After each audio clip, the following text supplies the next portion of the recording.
Welcome to our Entrepreneurship Speaker Series. Before we get to the program and introducing Emily Dickens, who's our student who will moderate the discussion with Jonas, I want to quickly introduce and welcome Cornelia, who runs the Keller Center at Princeton University.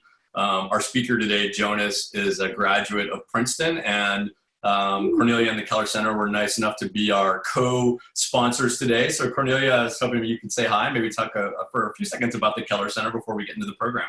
Sure. So I know that we're really waiting for the program to kick off, so I'll keep my comments really brief. I want to thank you, Mike, for the opportunity to co-host this. I know we've been in touch for years now. I remember you came down and gave, we're panelists at Princeton years ago, so really appreciate the connection. So my role, I think, is very similar to Mike's. I am the executive director of our innovation center on campus called the Keller Center. And we have both courses and co-curricular programs and certificates, which are like minors at other universities, and are really excited about hearing from real thought leaders out there. So Jonas, thank you so much. We're really excited to hear from you, and I'm sure there are many people that are really looking forward to what you have to say. So thank you. Oh, my pleasure. I'm excited to share what I know. Great. Well, thanks, Cornelia. So Jay, this is your welcome back to campus at Princeton, and then your second campus home of Case Western Reserve University in Cleveland.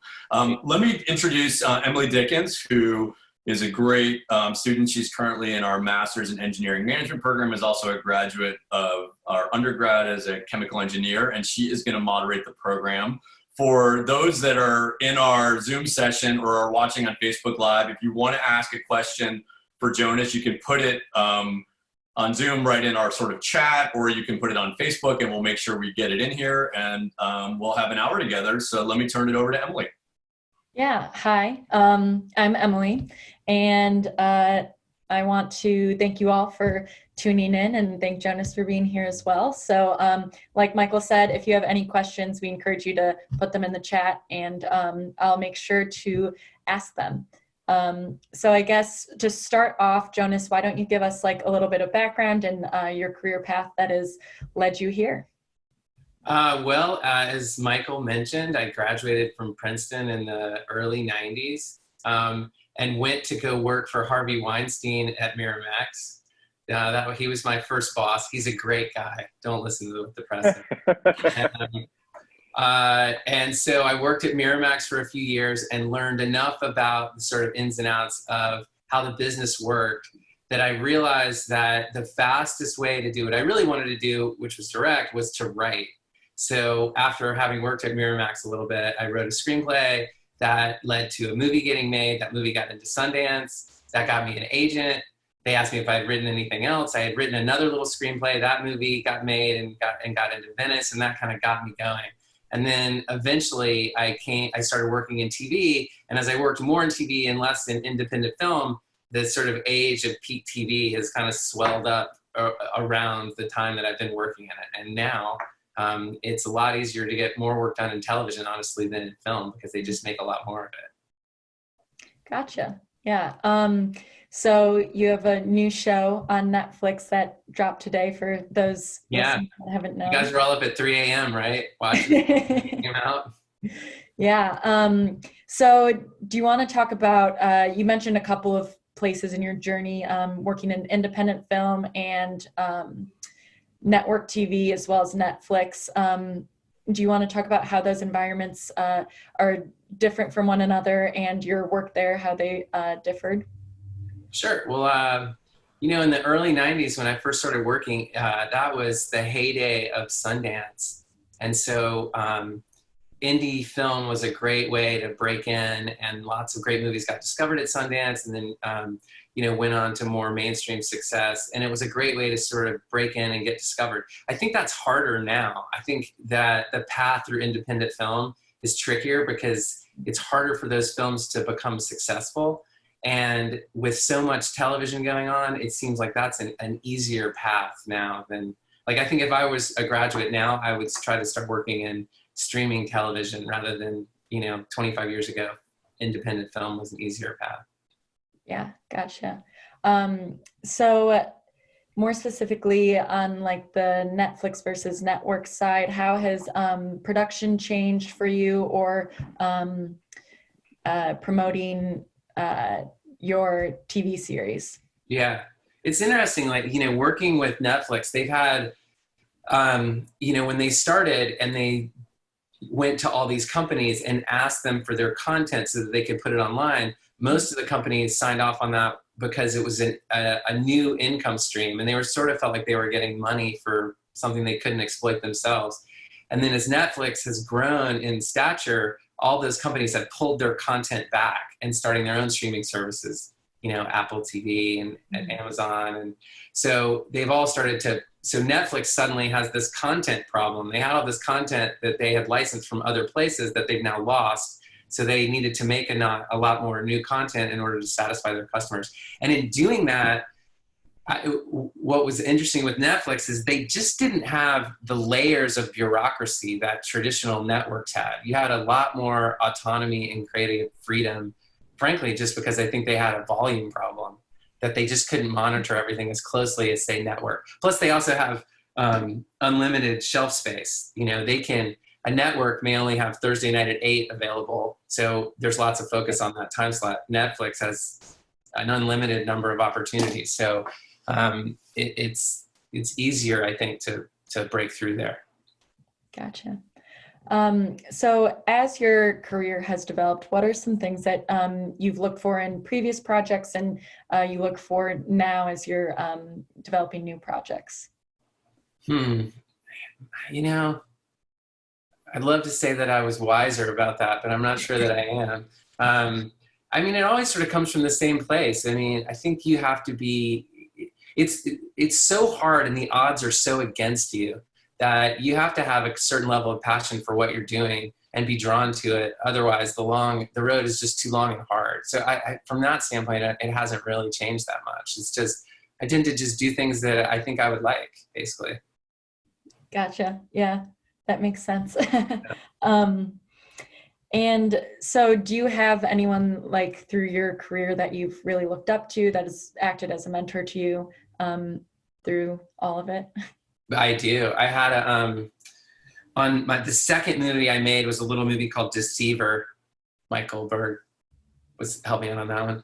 And we had a cinematographer on that who actually was the cinematographer on Jaws and on The Godfather. So he was and he was in his mid-70s at the time. And he had just seen a lot of incredible filmmakers and had been around the business for a long time. And he became a dear friend and gave me lots of good advice. And he's still alive and still makes movies, and he's well into his 90s. Gotcha. Yeah. That's awesome. Yeah, he is. He's an amazing guy. His name's Bill Butler. Okay. Yeah. So as this is an entrepreneurship series, how would you say that entrepreneurship in show business differs than entrepreneurship in other industries? Well, every time you come up with a project, and I know it's a form of entrepreneurship, I guess, in that you have to present something and get investors, essentially, like a studio or Netflix, to back you and give you the ability to share it on their platform. So in that way, it's super similar, and you have to do a lot of creative work before you get paid, which I'm sure is also like being an entrepreneur. You do a lot of work before you can actually sell your product or bring it to the world. So it's the same thing. You as the more I've done it, the more polished the pitches that I brought to studios become, because you realize what works and what doesn't, and you really work. It's almost like you create a deck for Outer Banks. I shot a trailer. I did a little fake trailer. I hired a bunch of kids locally and put together a kind of a visual mood piece so that you could understand what the show is going to feel like when you saw it. And then really polishing the pitch to the point that it feels like it's casual conversation, but it's really not. It's really almost scripted and memorized in your head when you go in there. Gotcha. Yeah. So going to Outer Banks, what inspired you to do this project? And can you describe a little bit of that process since it's your most recent work? Well, I had two partners on this. One was a guy who'd not worked in film or TV. He was a novelist, and one was my brother, who I'd worked with a lot. And so the three of us had always loved these different kinds of coming of age pieces, like The Outsiders. We adored The Outsiders, both the book and the movie. And just stories of people sort of rounding the curve from youth to adulthood.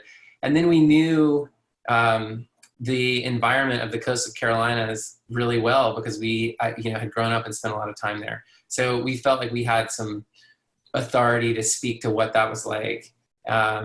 So we started to work out a pitch and work out the central story. I mean, the way it usually works is that you come up with the pilot story and you sort of boil that down to a 20-minute pitch. And then you also know what the season arc's going to be, the leads at the end of the season are going to be, and then whatever visual presentation you want to present. And so we took a couple months to do that. And then we called up our agents and said, okay, we're ready to go pitch. And what they do is they'll set meetings for studios all over town. So we were going to pitch HBO and Showtime and Hulu and basically all the outlets that you guys know and your families watch.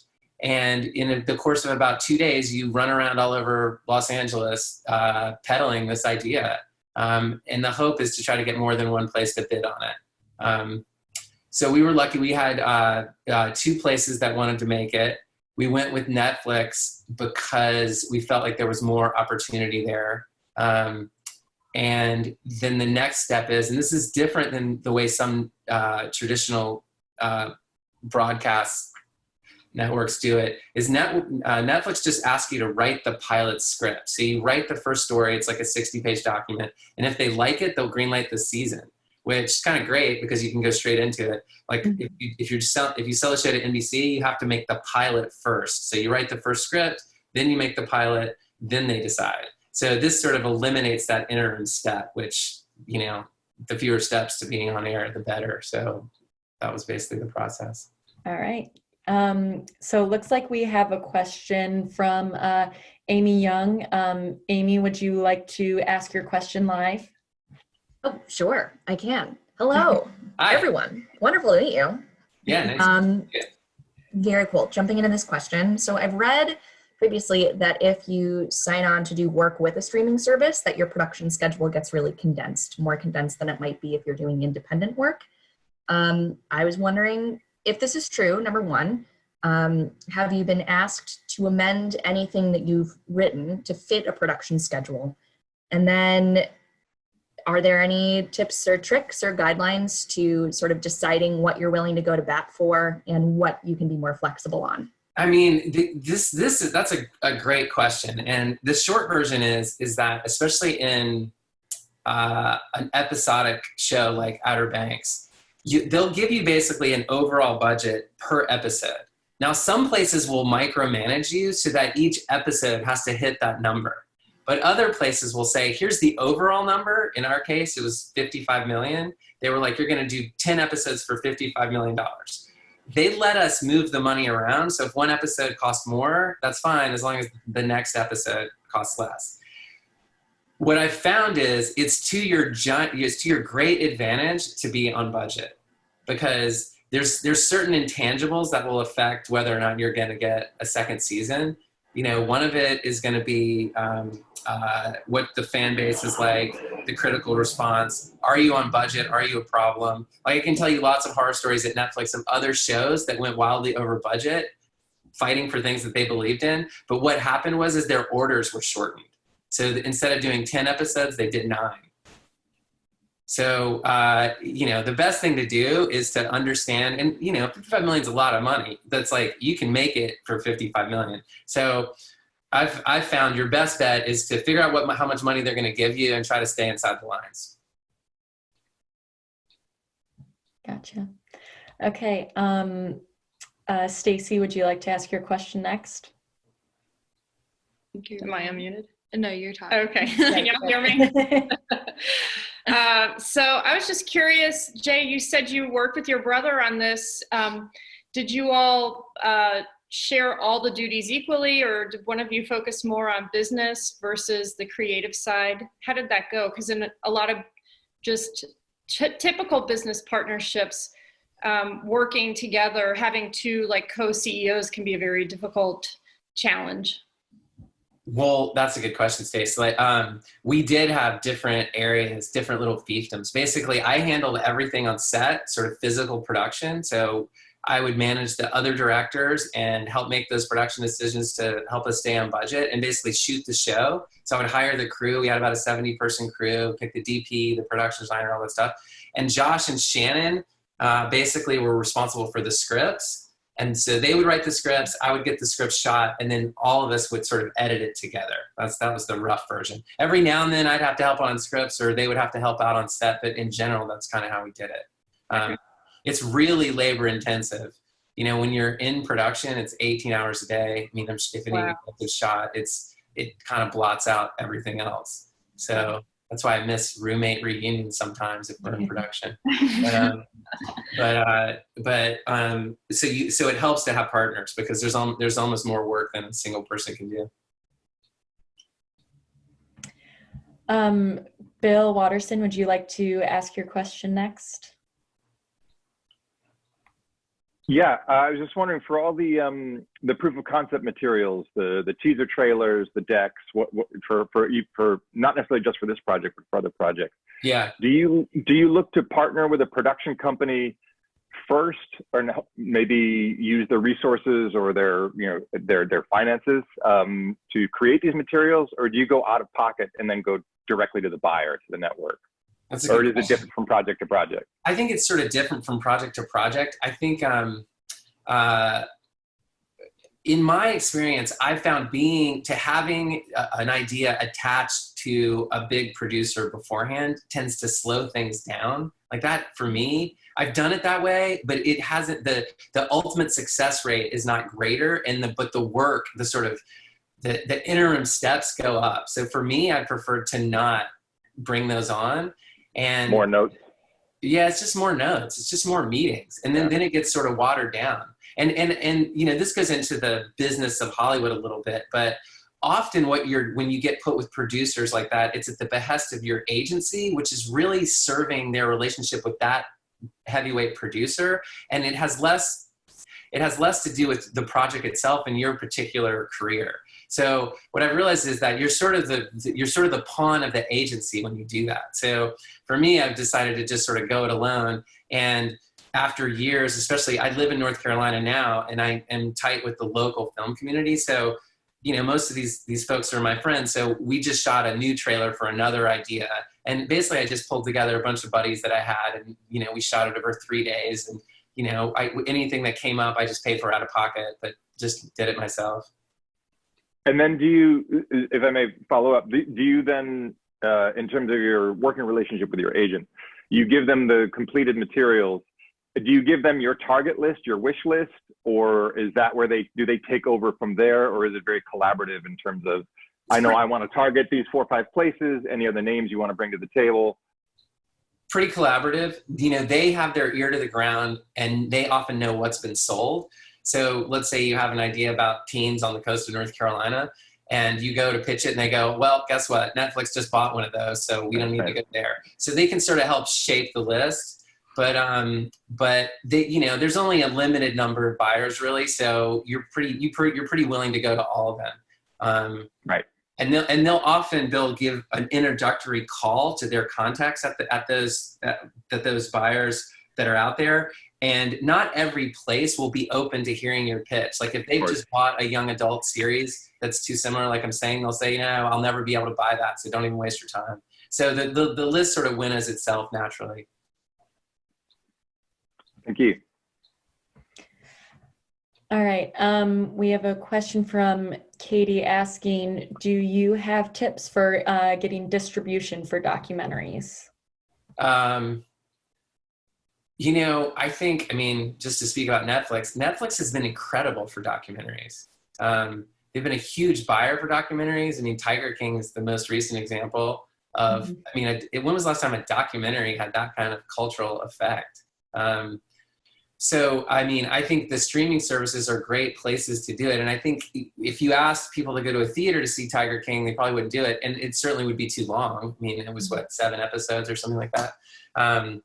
So I think selling documentaries to streamers is definitely the best way to do it. So whether you get it into a festival and the streamers see it there, or you find another way to approach them directly, would be a good way to do it.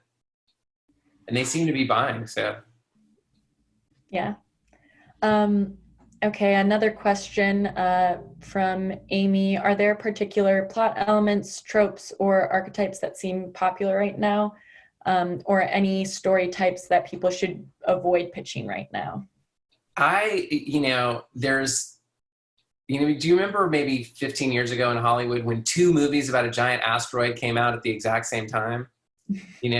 Like, in other words, things always bubble up, and there's probably someone who has an idea similar to this idea you love that's already out there. So one thing I've learned over time is to just ignore that. It's like there's lots of minefields out there, and it's almost simpler just to walk straight than it is to go crazy zigzagging trying to avoid them. Do you know what I mean? So if you love something, passion matters more than whether or not somebody's bought that. Every now and then the agents every year try to tell you like, oh, they're not buying anthologies, or make it serialized and not episodic. And I don't think any of that matters. I think just go with something you love. You got a better shot. And following up, outside of New York and LA, are there some other US locations that are surprisingly fertile film hubs? Well, there's probably more shows being shot in Atlanta than in any other place in America. I think there's 60 shows being shot in Atlanta. So it's super busy, but these regional film spots pop up wherever the tax credit is the greatest, basically, is the short version. Usually without regard to whether or not the show should be shot there. If you look at what places produce the most shows and then overlaid what states have the best tax credits, it's going to be almost exactly the same. And like in North Carolina, we've had some trouble where in 2016, the state legislature passed a non-inclusive law called HB2 that asked people to go to the bathroom in the gender of their birth. So that created a giant uproar, and there's still pieces of that law still on the books, and that's why we couldn't shoot in North Carolina for Outer Banks, even though that's what the Outer Banks obviously is. We had to shoot in South Carolina, that bastion of liberalism. So it really follows the tax credits, I would say.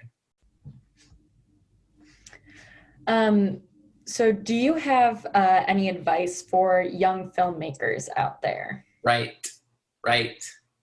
That's the only way out of the ghetto, out of the film ghetto, is to write. That's the fastest. It's the only piece of that. It's the only property that you can completely control, where you trying to go get a job is not sort of arbitrary and dictated by many things that are outside of your control. So if you write something and someone likes it enough to want to make it, then you have a shot to become the director, to be the producer, to do whatever. So I think everyone I talk to who is interested, I say the best way to get to wherever you want to go is to write. It looks like Kate Goldberg has a question next. Bring it on, Kate. Hi, Jay. Hi. How has the coronavirus affected your show now and for the future?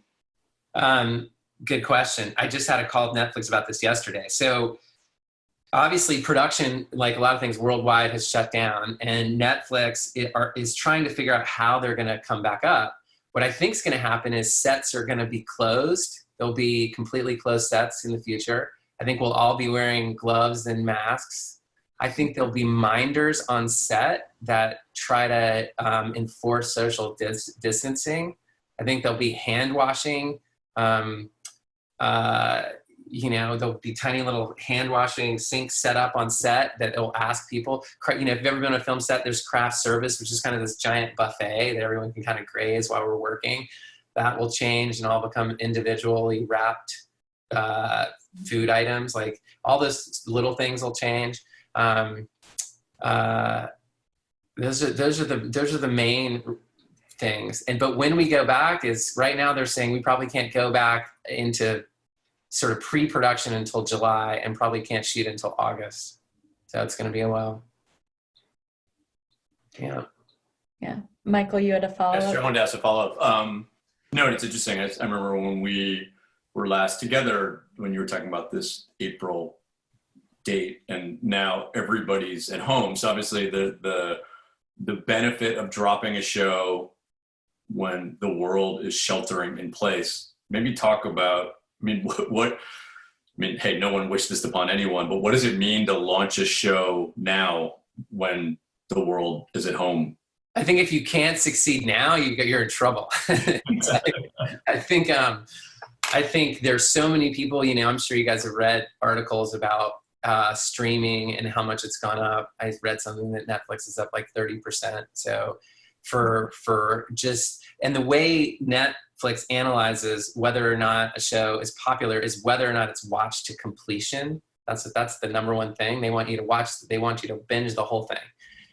So, having something like this where everybody is home and trapped, and even after they've done their schoolwork or work and gone out and gotten some exercise, there's still plenty of time left. It's definitely a fortunate time to be bringing a series out for sure. Can I ask one quick follow-up while I have the mic? You're an entrepreneur, and this is a series around entrepreneurship, and there's been some great questions about some of the dynamics of the business of entertainment. And at the end of the day, you and your brother are you've got your own shingle out there. Do you think of yourself as an entrepreneur as well as sort of being a sort of creative sort of filmmaker? How do you, when you hear the term entrepreneur, do you think of yourself in that way? Well, I do. And I think it's like, especially for something that we're trying to do now, which is, we produced this one young adult series for Netflix, and we want to produce 2 or 3 YA series for Netflix and build a kind of mini studio here in North Carolina. So that's why I shot this other trailer. There's other aspects, like, after many years of just being a filmmaker trying to peddle his wares, I'm also trying to broaden that into developing this potential small studio that would shoot. I live in Wilmington, North Carolina, which is a small regional film hub. They've shot lots of movies you've seen here. Iron Man 3 was one that shot recently here. So it can bleed into more traditional ideas of entrepreneurship, and that's something that we're trying to build. Bill, when you asked about producers and people who have shingles, sort of these overall deals at a studio, like if you're a freelance artist like I am, if you can get an overall deal at a studio, that's sort of the holy grail, where they sign you up for like a 3-year deal. You can produce more than one project at once. You can bring in other colleagues that you can work with. And that can certainly lead to other entrepreneurial opportunities. So, the first thing you have to do is you have to get it the first thing on the air. But if it succeeds, you can branch out from there.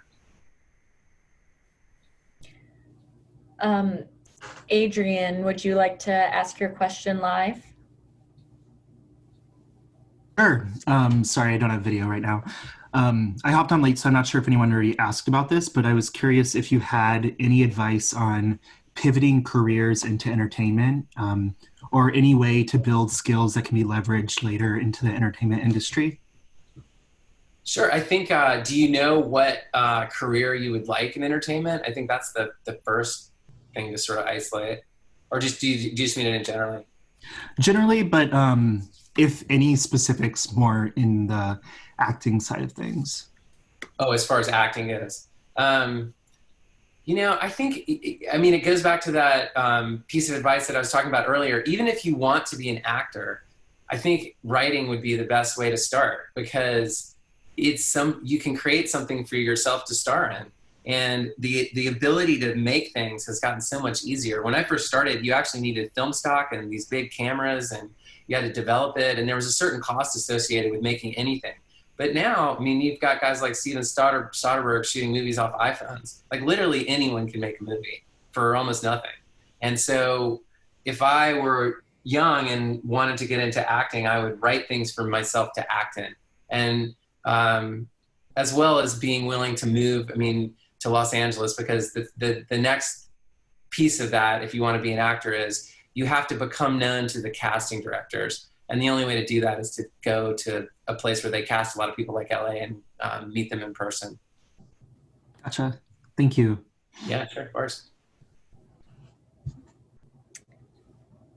So we have another question from Stacy asking about the first episode of Outer Banks. Were you lucky enough to have a hurricane shooting? Well, not lucky enough, but shooting when the first episode happened, or how did it happen?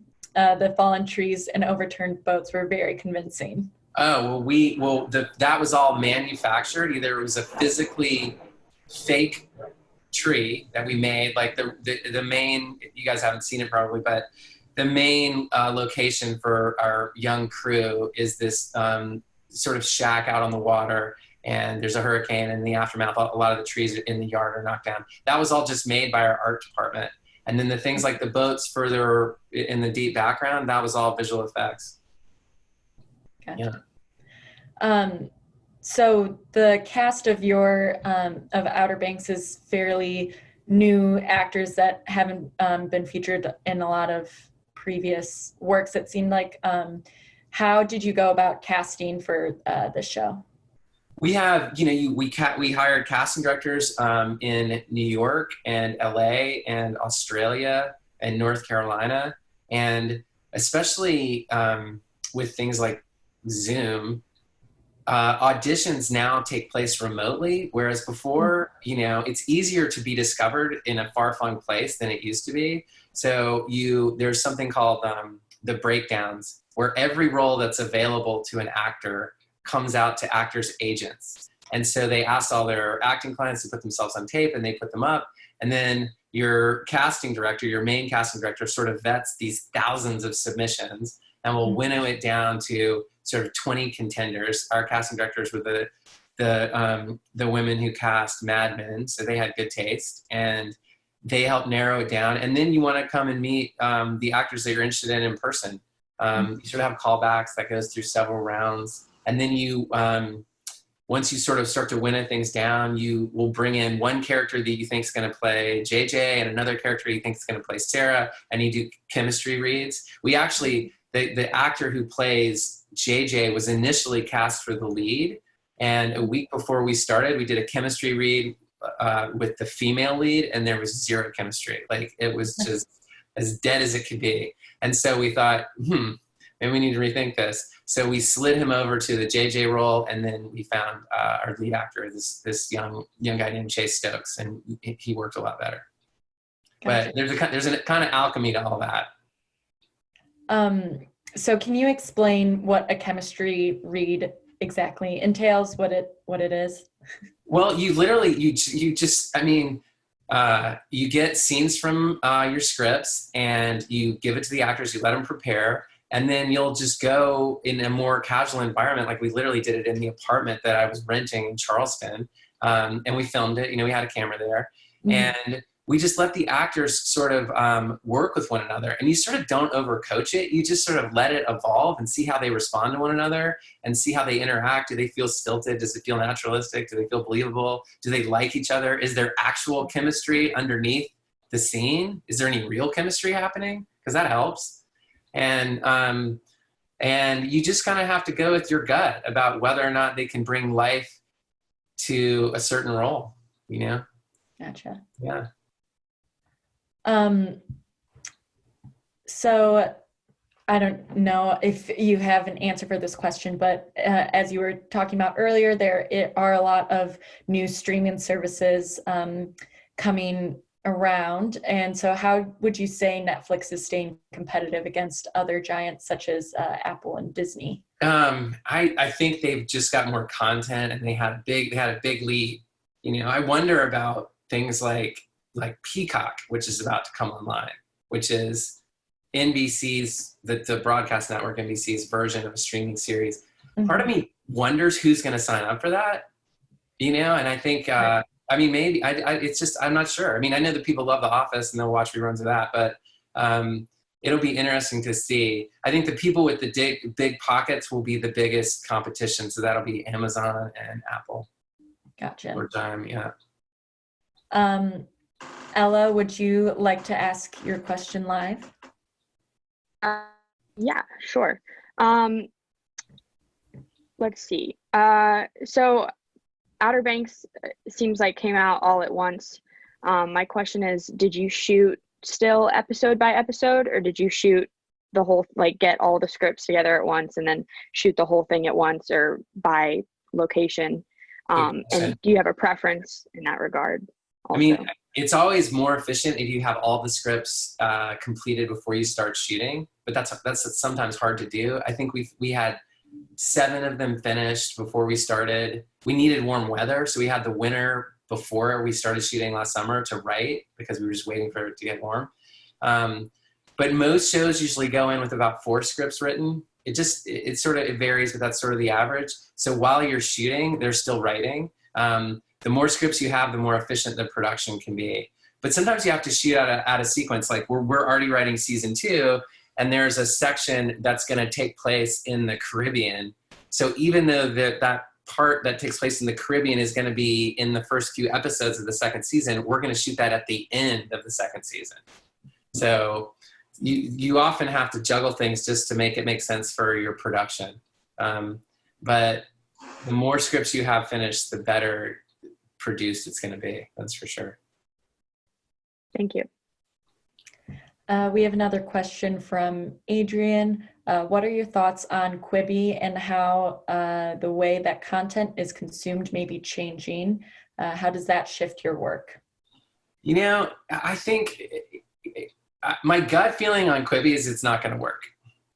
And the problem is that short form dramatics are hard. And maybe I'm not a millennial, so maybe I'm not as open to watching something in 10-minute bursts. But when I first heard that, my just spider sense was like, I don't think that's going to work. So, and I'll be interested. I'm sure I could be proven wrong. Jeffrey Katzenberg and Meg Whitman have amazing track records and are much smarter than I am. But as an artist, I don't want to write something that I have to finish in 10 minutes. So as an artist, I would resist that. I don't want to go do that. So I just feel like those stories would be so truncated and clipped that I wouldn't want to, you couldn't get any narrative momentum going. So anyway, I'm shorting Quibi. Another question that was received is, if you got the opportunity to remake a classic, which would you go for? Well, that's a really good question. To remake a classic. I think that's sacrilege on some level, but let me think about that. Probably some Westerns, just because, maybe some spaghetti Westerns, because those actually feel kind of dated.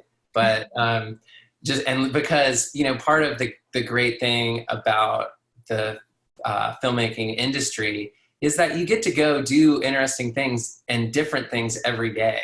And as I've gotten older, you realize part of the joy of that is the process. So when we were working on Outer Banks this summer, at one point we had worked outside for 47 straight days without a single interior scene. And we were always on boats, and every day was some different challenge that was interesting. So when you ask me a question like a classic to remake, I would think of something like, how about Lost Horizon? You know that movie? About the guy who finds Shangri-La in the Himalayas. It's actually kind of a shaky movie. But that would be a fun one because you could go shoot in the Himalayas. Yeah, there you go. We have a question from a friend offline. Can you comment on North Carolina as a place to live, doing what you do? Do you feel at a disadvantage being there versus a place like LA? How much time away from North Carolina do you spend for work? This is the dirty secret of a career in film, is that you often have to go to far-flung locations, and it's tricky on family life to manage that.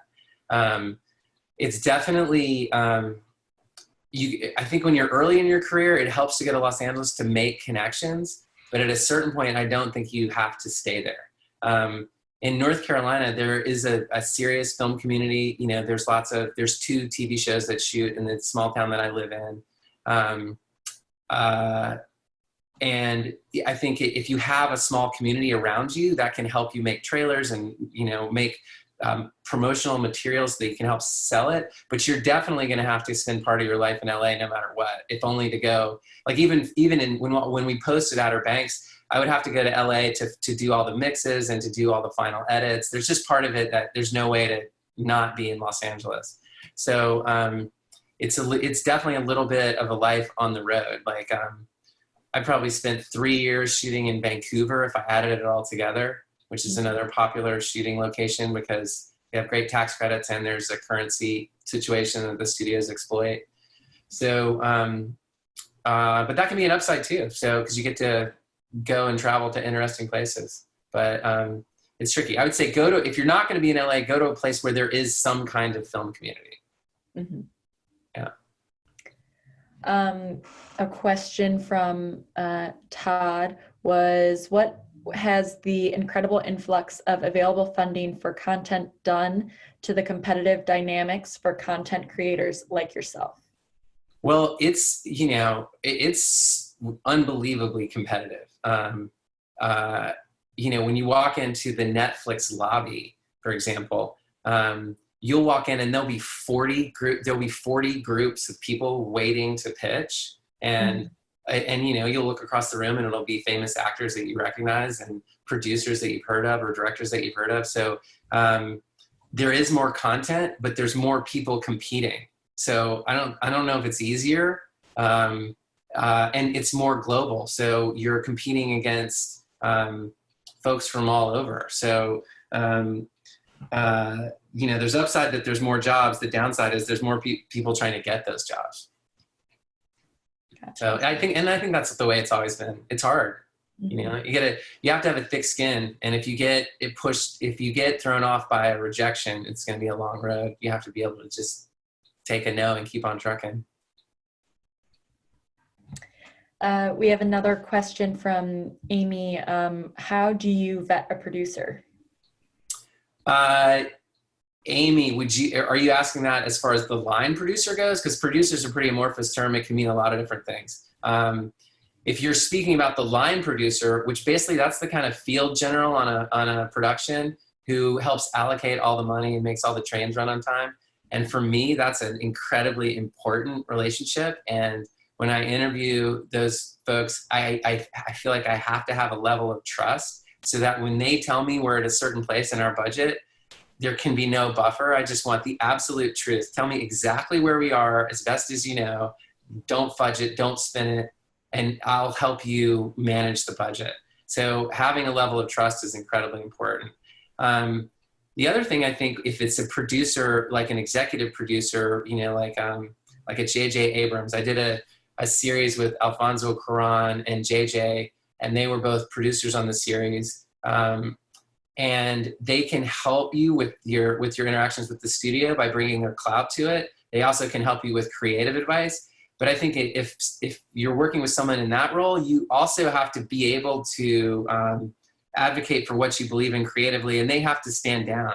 Because if you're just working for someone who's just going to tell you exactly what to do and when to do it, for me, that's not a position I'm really interested in. So you want someone who feels like a partner and not a boss, basically. So going off of that, within that partnership, if there's creative differences or conflict, how do you handle that? Well, there's that famous William Goldman line, nobody knows anything, because you're talking about, it's really just opinion. So There's no right or wrong. It's not a math problem. So I get in healthy creative arguments with my partners all the time. And we're lucky because we are a triumvirate. So we basically there's never a tie. So we really just majority rules when we have an internal disagreement. But I've been in situations where there were difficult disagreements, and that's tricky. That makes it hard. I had some, pretty long and drawn out arguments with some folks on, I can think of one show in particular. I'm not going to name any names, but but yeah, that can make it hard, and that can poison the project. So you kind of need to know who you're working with before you get there.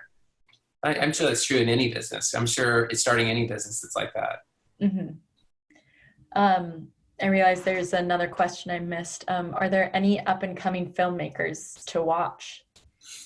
Tons. I mean, there's so many. I'm always amazed by how many good filmmakers are out there. I mean, this guy, Damien Chazelle's not up and coming, but he's incredible. Greta Gerwig's incredible. I mean, they're not even up and coming anymore. They're fully established. But let me try to think of like really young filmmakers that I've seen to get back to you on that one. I've been still working on my own. I haven't been watching anyone else's. But there's a lot. I mean, it's a good time to be a filmmaker for sure. Yeah. So a lot of what you've described early on in your career is to write in order to project yourself forward. So what is your writing process, and what inspires you? I think, we sort of talk about how there's 3 drafts that when you write, and the first draft is kind of just an almost a vomit pass where you don't edit or criticize yourself or compare yourself to Shakespeare, or you just don't let criticism of the idea stop the idea. So just get it all out on paper, even if it doesn't connect, it doesn't make sense. And then the second pass is where you start to really shape the bones of the story, where you have to throw out some things you really like, but they may not fit the overall structure of the story, and you sort of refine it. That's the second pass is the hardest pass, where you really have to make the hard decisions to structure the story. And then the final pass is just the polish. And when you think of it that way, I found it's easier than to try to say, oh, I'm just going to write it in one shot and be done. So just know the first one is just going to be a mess, and hang in there and keep working through it. And what inspires you? I mean, it's just butt meets chair. I mean, that's what you have to do. It's like, you can't get sucked down into the internet and as a way of saying you're doing research or whatever. You have to be very honest with yourself. You have to set a goal and say, I'm going to try to work hard, stick to it, and finish it. It's lonely and painful. Writing is lonely and painful. Great. Well, I don't think there are any more questions from the audience, so I will flip it back to Michael. I do see one of your former actors from Deceiver has appeared. Stuart, do you have a final comment? He's an amazing character actor, and he's on vacation in Palm Springs, it looks like. Is that a background, or are those real flowers? Oh, sorry, hold on, Stuart. Unmute, sorry. Go ahead. That's live. I stepped out into a garden for Jonas to get out of a cave, so it didn't look like we were all totally locked up all the time. But my brother, I do have a question for you, maybe for the young aspiring filmmakers out there. I've seen you wrestle with it over the last decade or two. Is where do you strike the line between art and commerce, particularly when you were getting started early on? I'm sure a lot of these folks really wrestle with, should they be going for something that they know is going to propel them forward, or something that's going to get them noticed? And how do you strike that balance as you look back over things? That's a good question, and it's the time-honored balance, and it's something that every artist wrestles with when they go to Hollywood. I think when you're first starting out, go for pure art. Show them what you got, because nobody expects it to be a hit. It's more of a showpiece. To say, a lot of great filmmakers have started out because they made a little movie that no one saw, but the industry saw. So in the beginning, I would say go for art. And then, if you look at someone like Woody Allen or even Soderbergh, when they want to make something artistic, they keep the budget down. And therefore they get to make their passion projects. When you start coming up with the, Russian Revolution period piece, that's an art project, but it's going to require an army. Now you're really swimming upstream. So it's just a balance. And, every now and then this hasn't happened to me, but it has happened to filmmakers where you've made something commercial and you've got the wind at your back, and then you can come back and make something personal, like Coran did with Roma. And so, Soderbergh has this joke that he makes one for them and one for himself, and he'll make Ocean's 11, and then he'll go make a movie on an iPhone. And I think that's one way to balance it. It's hard to marry to be both artistic and wildly commercial at the same time. That's a magic trick. Nice. Well, certainly looking forward to OBX tonight. Thanks, brother. Yeah. All right, with that, this has been a lot of fun. Emily, thank you so much for moderating. Emily and I were on a call about another project she's in for a class of mine, and this opportunity emerged to have you join our speaker series. And I was like, hey, Emily, you watch Netflix? I was like, yeah. I'm like, great. I was like, A little bit. That's for you next week. So thank you for your flexibility and for doing this today. It was a lot of fun. We have a session tomorrow for anybody who wants to join us on the call at 1 o'clock. We'll have Andy Flom, who is at Slack. His company was acquired in 2018. So he'll be in our speaker series. And then on Friday at noon, we'll have a session that's part of my Beyond Silicon Valley course about supporting entrepreneurship in the crisis. And we're going to talk about the role of nonprofit organizations or NGOs. Jonas, thanks for doing this. Good luck to Outer Banks. We'll be watching tonight. I hope everybody on this call goes and watches to completion. Watch the completion. Just leave it on in the background. Even if you don't want to watch it, just leave it on. I told Jonas before, I was like, we're going to see a spike in Netflix metrics from Northeast Ohio. For Outer Banks. So Netflix will wonder what happened. I love it. Well, good. Well, thanks for doing this, and it's great to see you, and take care, everybody. Good to see all you guys. Take care. Thank you.